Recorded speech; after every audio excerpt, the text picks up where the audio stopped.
খ্যাতির চূড়ায় দাঁড়িয়ে আচমকা সিনেমার প্লেব্যাক গান থেকে সরে আসার ঘোষণা দিয়ে নতুন করে আলোচনার জন্ম দিয়েছেন জনপ্রিয় সঙ্গীতশিল্পী অরিজিৎ সিং।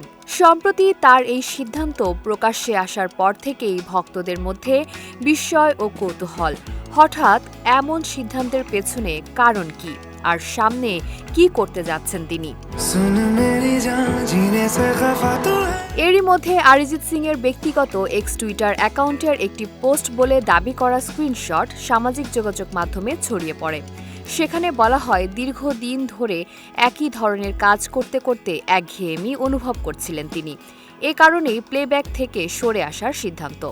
যদিও পোস্টটির সত্যতা আনুষ্ঠানিকভাবে নিশ্চিত হয়নি, তবে অরিজিতের ভবিষ্যৎ পরিকল্পনা নিয়ে নির্ভরযোগ্য সূত্রে মিলেছে নতুন তথ্য। অরিজিৎ সিং এর ঘনিষ্ঠ বন্ধুদের বরাতে জানানো হয়েছে, এবার তিনি নিজেকে চলচ্চিত্র নির্মাতা হিসেবে প্রতিষ্ঠিত করতে চান। ইতিমধ্যে তার প্রথম হিন্দি ছবির কাজ শুরু হয়েছে।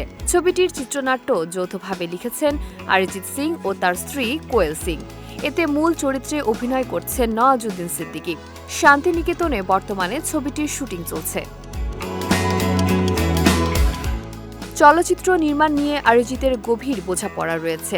এ বিষয়ে সঙ্গীত পরিচালক সুলেমান জানান, এটি অরিজিতের বহুদিনের স্বপ্ন। সত্যজিৎ রায়ের চলচ্চিত্র দ্বারা গভীরভাবে অনুপ্রাণিত অরিজিৎ সিং এর আগেও তার সঙ্গীত গুরু রাজেন্দ্র প্রসাদ হাজারির জীবন নিয়ে একটি বাংলা ছবি প্রযোজনা ও পরিচালনা করেছিলেন। পারিবারিক বন্ধু অনিলাভ চট্টোপাধ্যায়ের ভাষ্য অনুযায়ী বর্তমানে একটি হিন্দি ও একটি বাংলা ছবি নিয়ে ব্যস্ত সময় কাটাচ্ছেন অরিজিৎ। প্লেব্যাক ছাড়লেও সৃষ্টিশীলতার নতুন অধ্যায় শুরু করতে প্রস্তুত তিনি।